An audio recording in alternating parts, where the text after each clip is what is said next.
4,000. Our goal is to shut down every brothel in this city that exploits children in the sex trade. Supply and demand. We cut off the supply and we prosecute those who demand.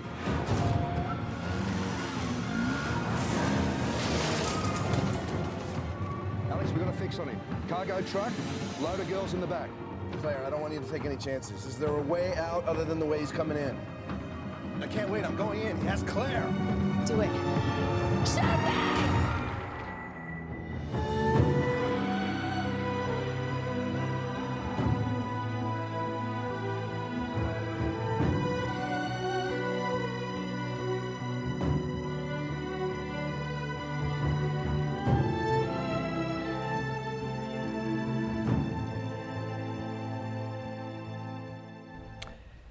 Hello and welcome to a very special edition of Forum for a Better Understanding.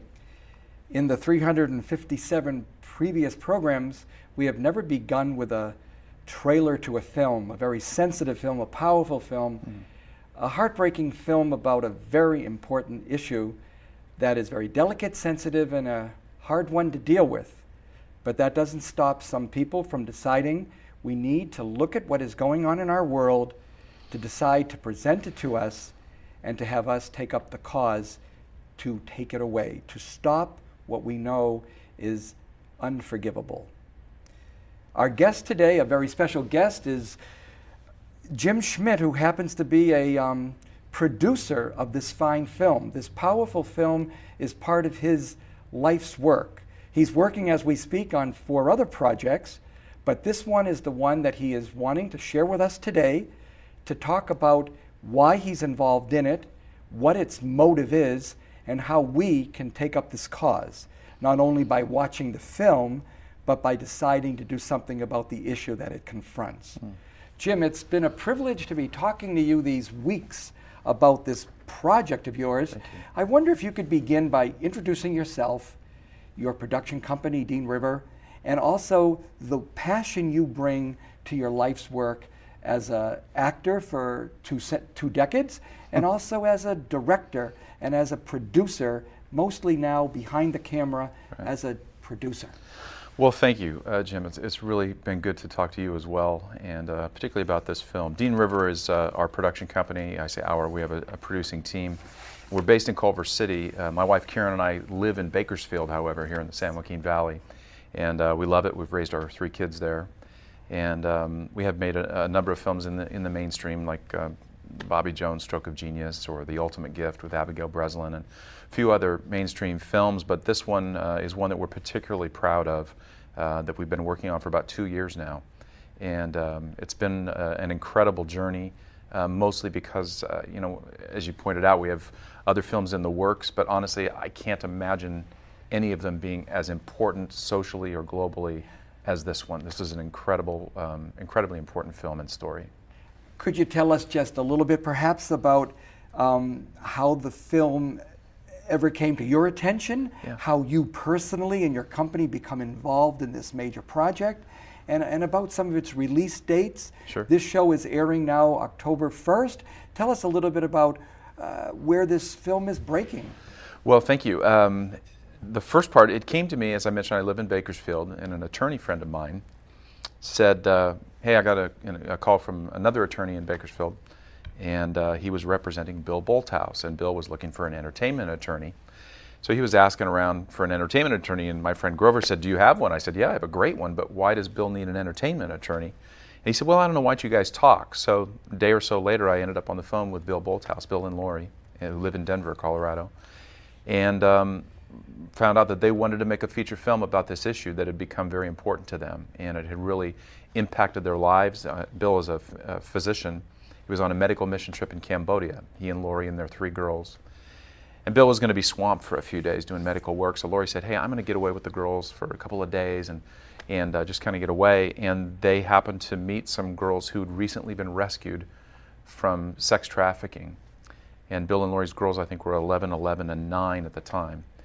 And it really impacted them. It was a crisis of faith for them. It truly was, because the girls said, we believe in a loving God, and where is he? Where is he in these girls' lives? And so they just felt like they needed to do something. And God placed upon their heart for them to to make a feature film. They felt that was the best way to get the topic out to the broadest audience possible. And so I relate to that as a filmmaker and as a film viewer, because I learned more about the diamond trade by seeing Blood Diamond with Leo DiCaprio, and I learned more about the Holocaust by watching Schindler's List. And we see a topic from different sides. And so that's the challenge as a filmmaker, is to create something that is entertaining is probably not the right word, but people go to the movies to be entertained. They don't go to be educated, right? Otherwise, we just make documentaries all day long. Exactly, and we usually, when you have those awards, they're usually less, people are less aware that they even were made. Exactly. People spend 10 years creating a masterpiece, right? And not everyone even knows. Which is a shame. Which is an awful shame. It really is, and so we agreed that a feature film was the best way to take this this heavy topic to a higher level. And we agreed, made an important decision early on, actually, as followers of Christ, as they are, and my wife and I are, and our whole producing team actually, that we wouldn't preach to the choir. I said early on, the world cares about this issue. Let's not just make a film that caters to the faith community. Let's make one that the faith community can embrace and come alongside, but let's take it to the broadest audience possible. And that turned out to be the right decision. Here, just as we speak, we're headed to the world premiere at Lincoln Center in New York City, sponsored by the United Nations, and the week after that to a special screening, several in confidential that I'm not supposed to talk about, but in Washington, D.C., at government levels, I'll just say that. And then we bring it here to the San Joaquin Valley, to Bakersfield, and then on to the rest of the country. And so that was, I think, a very good decision at the beginning to take it to the broadest audience possible. Speaking of the broadest audience possible, maybe if Gonzalo can post right now the website, because it's going to be important that those watching the film know that they could learn a lot more about it. Jim, what will they find at tradeofinnocence.com? You'll actually find 3 websites there. You'll find that it leads to the official movie site. You can watch the trailer, see dates posted of cities where the film will be showing through October, November, God willing on into early December. Then also a resources site that empowers not just the faith community, but activist groups, college campus groups. There's free downloadable materials. There's study guides, discussion guides, sermon outlines for a pastor if you were so inclined to do a teaching series on the issue. There's all kinds of great material there for free. And then a third site is our action site. That's probably the most important one, because we didn't want to make a movie that just moved people, that made them feel something and then have nowhere to go with that. So at the end of the movie, this website that you'll be looking at will be bannered, and people can go there and find about 30 different organizations, a variety, some faith-based, some non-faith-based, but that are active in the world of anti-trafficking. And they can learn more about them, support them with time and effort, money, whatever. So we wanted to move people to action, not just move them emotionally. There is a thought, or let's say there's a lack of understanding of the gravity of this issue. Yes. It's not that it's like unknown, or that a movie had to be made because no one knows that it's going on. It's just that we're sort of like not paying attention or not committing to doing anything about it. Right. Is that true, what I just said? It's known but not worked upon. Yeah, it's kind of like a lot of things in life where we think, oh, that'll never happen to me. With this topic, it's, well, that can't possibly be happening near me, and that couldn't be farther from the truth. And though our story is set in Cambodia, there's something compelling at the end of the film that I won't give away that makes the point that it happens everywhere, and it happens next door. I mean, a girl in our hometown where Karen and I live shared that she had been trafficked by her own father. And that's right here in the heartland of California, so it's heartbreaking. And so our goal has always been to raise the volume level of discussion about this issue and really empower people with information. Information's power, and that's what we wanted to do. Let's share a clip. It's the Claire and Alex clip, which would be an important one to introduce us to the 2 main characters. Obviously, you're going to recognize these major actors and actresses. Let's begin by showing the clip and let Jim perhaps tell us a little bit about it. Is there any lead-in before we play the clip? Yeah, perhaps, and maybe just a quick story about our scouting trip to Cambodia. We were in Cambodia in March of 2010 doing our first scout, And we went to the Temple of Angkor Wat because it figures into our story. And so we needed to scout that location even though we were shooting in Thailand. And I was sitting there looking at this incredible tree. If you've ever been to Angkor Wat, I think, do we have an image of it? There we are. There you go. This is one of the temples of Angkor Wat, which is one of the 7 wonders of the world. That's me standing at the base of this, what's called a Dam Kor tree. It actually figures into our story. And as I was standing right about that spot, a tour guide and some tourists come around the corner, and I hear the tour guide is speaking in English. So I kind of perked up my ears, and I overheard her say, "We call this the Angelina tree." And I did a double take. I turned, and she was pointing at this very tree. Wow. And she calls it that, they call it that because that tree was figured iconically in Angelina Jolie's movie Tomb Raider, the first Lara Croft Tomb Raider movie, where she's standing there next to the tree, all backlit, and very Hollywood.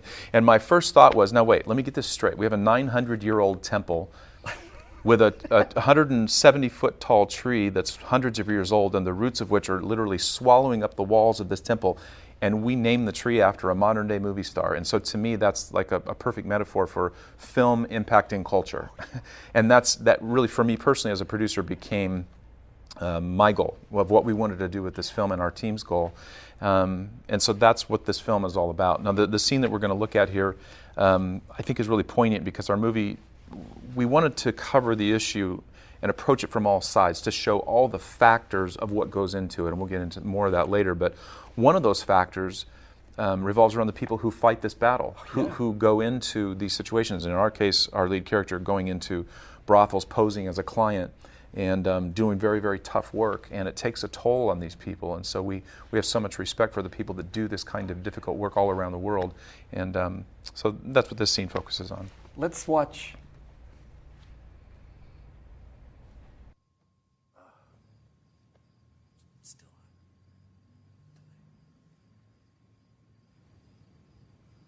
Where are you? Military tours, you always returned. After Abby, you never came home. Is that what we're doing here? We're here because somebody has to do it. I have the training, the skills. I know that. But you know, it's okay if you don't always know what to do and if you don't always have the answers, and also if you're not ready to talk about it. It's okay. I'll wait. I don't know what you think you're waiting for. I'm waiting for us to be a family again. I don't mean a child. I've already accepted that. I mean a family in the sense of sharing everything, the joy and the pain. It's not up to you to hold all of my pain and yours alone. I lost her. What? I lost her tonight. I wasn't in the right place. In the market. I wasn't quick enough. I didn't have an immediate action plan that worked. I lost her.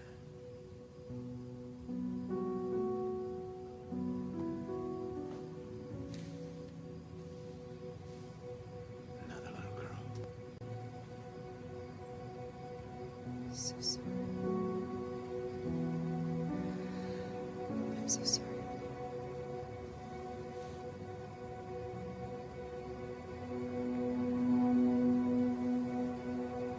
Who is that? They're my inspiration. Amy's Nad's granddaughter, and Chuyen lives in the shanty town in the back. What's wrong? Oh, I gotta go back to the office. I got more work Why? to do. What did I say? I messed up. Is that what you want to hear? I didn't have to volunteer for that extended tour of duty, but I did. And I was in the wrong place.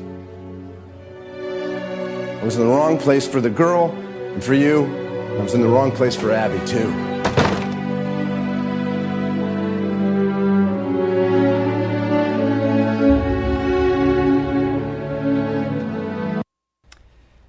We're told we have to take our break at this time. So when we come back, Jim Schmidt will help us understand a little bit about this couple, the choices that they are needing to make, and what is it that motivates them as they struggle with the difficulties of resolving what is a very complicated and a very difficult situation. Stay tuned, because we'll be right back. Welcome back to Forum for a Better Understanding, our very special edition in which I'm discussing and talking about a brand new film, Trait of Innocence, with the producer of that film, Jim Schmidt. Jim, on your emails, there's a very powerful statement from Laura Ziskin that's always at the end. Movies aren't made, they're forced into existence. I wonder why that is such an important theme for you, that you put it on as a trailer on all your communications with me and with others, and how that motivates you in all of your choices for all of your work, and how that's reflected in Trait of Innocence. Good question. That phrase is there in front of me because it does motivate me, and it helps me know I'm not alone in having pushed to make something happen. Making a movie, it's a miracle that movies get made, especially good ones, and especially one that's an important movie. And I consider this a very, very important movie. I'm not the only producer. The three producers are Bill and Lori Bolthouse, who came to me originally, and then as a team, we've worked with our broader team to make the movie. And one of the things we wanted to do was show this issue from all sides and not tie a simple little bow on it to say, here's the bad guys and they're victimizing these little girls, and that's all true, but that's what documentaries do. We see that and it disturbs us, but if you go deeper into it, Christopher Bassett, who's our writer-director, just did a phenomenal job with this story and with this screenplay of pulling back layers of the problem to allow us to see all of the issues. So, for example, the one side of it is, as we pointed out with the clip, the people that fight it. In our case, this couple who are fighting the issue, and they've suffered a loss of their own, losing their own daughter, and that motivates them to save other girls. But then there's the other side. There's the mother who maybe sells one child into the sex slave industry and sacrifices one child to provide for the rest of the family. There's the cop that maybe turns a blind eye, or the government official taking money on the side from the pimps and brothel owners. Then, of course, there are the brothel owners that are exploiting and using a twisted, perverted sense of family to control these girls. And in many cases, they'll buy the child off a parent, and sometimes they're tricked into it, where someone says, hey, we're taking young people to the city where they can get work and get good jobs and have a better life, and then they're brought into the sex slave industry. And so it is a very, very complex issue, and so we didn't want to just put an easy answer out there, because there aren't easy answers. There's only information, and information's power. And so we wanted the film to be really a tool of education, and at the same time, of course, rise to the level of being entertaining, but also engaging with the story and learning more about the issue through the lives of these people in the story. Now, our next clip then is the one we'll call the Domkor tree. Right. And I think if we see it just right now, and then if there's anything that you haven't already, you've set it up for us, if there's anything still to unpack, we'll talk about it later. Great. Let's see this scene, very powerful, gripping scene. Best thing to do is to go where trouble is and keep your eyes open. It won't be too long before trouble shows up. All of your talk is very good. But you come to our country without understanding our people, our history, and our way. If there is an accident on the road, most Khmer people would not stop for fear that they will be blamed for the accident. Wisdom say, we must grow a Domkor tree in our yard. Our word in Khmer for the same tree means mute. To survive, it is best you remain silent.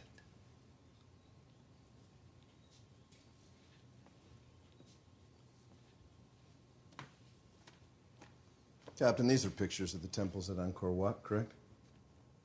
My wife and I took these photos when we first visited your country.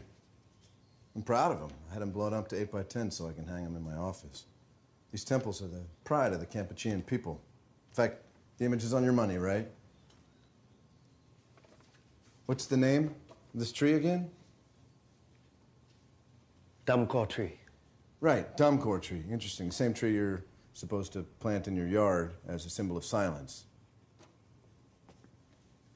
Do you find it ironic that the roots of this tree of silence are slowly consuming the Angkor Wat temples? Keeping mute about the children victimized by the sex trade will also, eventually, consume your culture and your people. I believe there are a lot of good men here who are no longer willing to keep silent.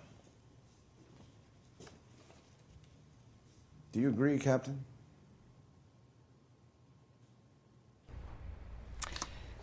Jim, what more besides appreciating the complexity, that scene almost for me makes it clear there's a way to be silent, that we all have that temptation to let something just pass because we're not able to resolve it, so let's just move on as best we can. But that isn't the posture of the film either. It's not to say they're right, but you wanted to raise that as what people normally do. Right. Yeah, you have to deal with reality and the things that are in that scene. There's a lot of truth exposited there in that scene. There are certain realities around the world, but it is not totally hopeless. We've never believed that as a team. In fact, the opposite. We've committed to make this difficult subject and difficult kind of film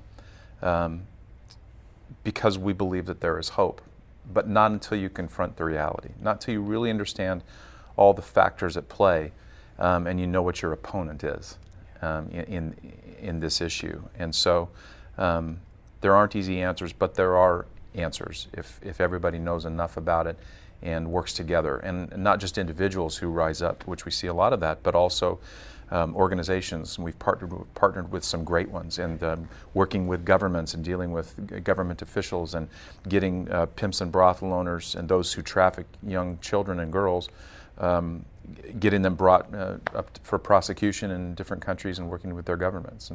And all of this has been part of the filmmaking. Well, it has. I mean, all of that has informed us. Wow. With the story and getting input. The script is very, very accurate with regard to those details. In fact, at the front end of the film, you'll see it bannered right in the first scene. It says, inspired by real events. And most everything in the film has happened in some way. This is not a true story per se, but the events in it are very, very real. There is one more clip we needed to play before the end of our program. We're going to run it now, Searching for Kim Lee, and then at the end of the program, Jim will clarify a few more thoughts for us. What's wrong? Kim Lee, have you seen Kim Lee? Today at the shelter. She's missing. Take my eyes off her just 1 second. We are going to the work program village. I'm coming with you.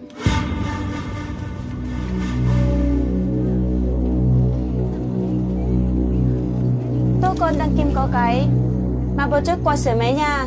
Xì có thấy không?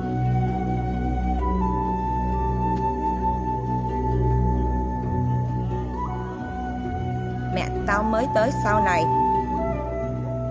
Nhà xanh trong ngõ.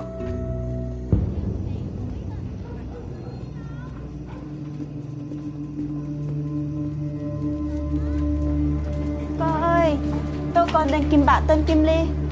Có cặp không?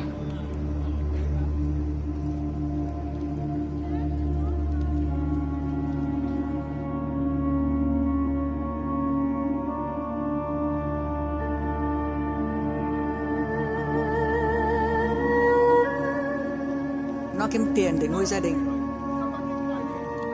Lần nào Kim Ly quay lại ngà chưa?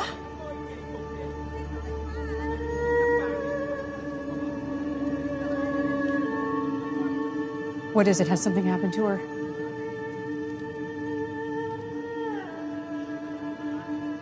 When pig is small, it's worth so much. But when pig is bigger, we still can sell in the market.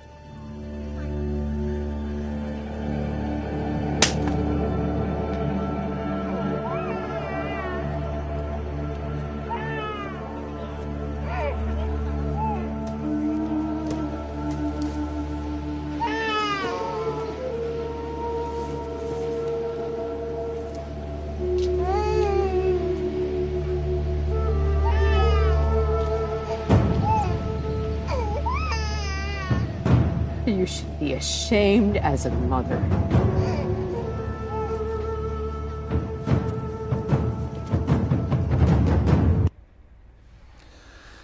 You know, it really inspired us to think as we went along. It motivated us to know that somewhere in the world right now there's a scene like that. Something going on, or there's a 5 or 6 year old girl that's about to be sold to somebody, perhaps by somebody she trusts, and that slavery exists. And what's ironic to us, and almost God-wrought irony, is that this month is the 150th anniversary of Abraham Lincoln's Emancipation Proclamation, yes. ending slavery in the States as they knew it at the time. And so here we are still fighting this same battle, but now with more tools and a better way to communicate and to get information out to people all around the world to fight this battle. Well, one way to get information out to all the world is to go to our website. It's www.tradeofinnocence.com. At that website, you will find a wealth of resources, as Jim explained. There's not just a trailer, there's resource guide, there's sermon notes, there's all sorts of information. We hope that you have been edified in the sense of built up because of this program. It's a very depressing topic, but it was obviously the hope of this program to have you become aware of something and decide to do something about it. Till next week, God bless.